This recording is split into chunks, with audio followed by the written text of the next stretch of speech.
నకిలీ మద్యం, నారావారి సారా ఏ విధంగా ఏరులై పారుతా ఉందో మీడియా మిత్రుల సమక్షంలో, మీడియా మిత్రుల సాక్షిగా ఇబ్రహీంపట్నంలో ఆ తయారీ కేంద్రం దగ్గరికి వెళ్లి అక్కడ ఉన్న పరిస్థితులన్నీ కూడా మీడియా మిత్రుల సమక్షంలో బాహ్య ప్రపంచానికి నేను ఆ రోజున తెలియజేసిన దరిమిల రాష్ట్రం మొత్తం కూడా ఆ నారావారి సారా ఏ విధంగా బ్రాందీ షాపుల్లోకి వెళ్తా ఉంది, బ్రాందీ షాపుల నుంచి ప్రతి గ్రామంలో ఉన్న బెల్ట్ షాప్ కి ఏ విధంగా వెళ్తా ఉంది, ఆ బెల్ట్ షాపుల ద్వారా ప్రతి గడపకి కూడా డోర్ డెలివరీ ఏ విధంగా జరుగుతా ఉందనేది ఒక బాధ్యత గల పౌరుడిగా, ఒక బాధ్యత గల వ్యక్తిగా, ఒక బాధ్యత గల ప్రతిపక్ష పార్టీకి సంబంధించిన ఒక నాయకుడిగా ఆ రోజున రాష్ట్ర ప్రభుత్వాన్ని, చంద్రబాబు నాయుడిని, లోకేష్ ని ప్రశ్నించా.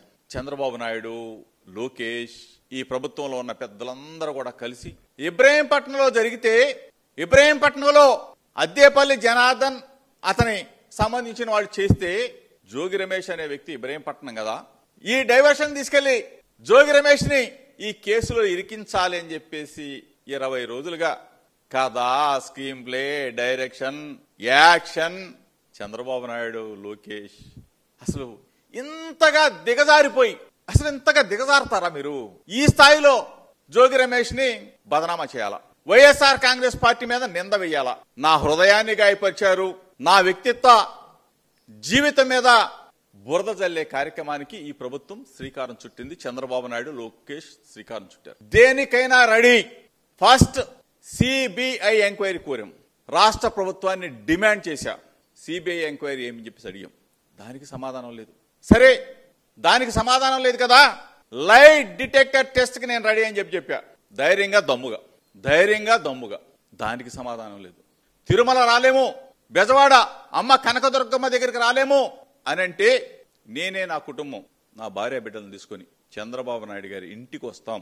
భగవద్గీత తీసుకొని జోగి రమేష్ ఈ నకిలీ మద్యం కుంభకోణంలో ఉన్నాడని ఒక్క మాట చెప్పు చంద్రబాబు నాయుడు, ఏ శిక్షకైనా నేను రెడీగా ఉన్నానని చెప్పా. దానికి సమాధానం లేదు. తిరుమల అంటాడు, జోగి రమేష్ అమ్మ కనకదుర్గమ్మ దగ్గరికి అంటాడు, Jogi Ramesh light detector test కి అంటాడు.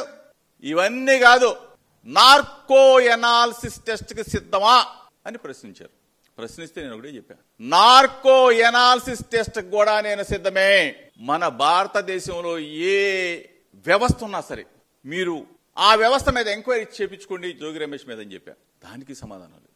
ఇవన్నీ సమాధానం లేకపోతే నేను నా చిత్తశుద్ధిని, నా ఆత్మ పరిరక్షణ కోసం నా భార్య బిడ్డలను తీసుకొని కుటుంబ సమేతంగా అమ్మ కనకదుర్గమ్మ దగ్గరికి వెళ్లి మళ్లీ పాదయాత్రక కింద దాకా వచ్చి నా భార్య బిడ్డలను సాక్షిగా ప్రమాణం చేశా.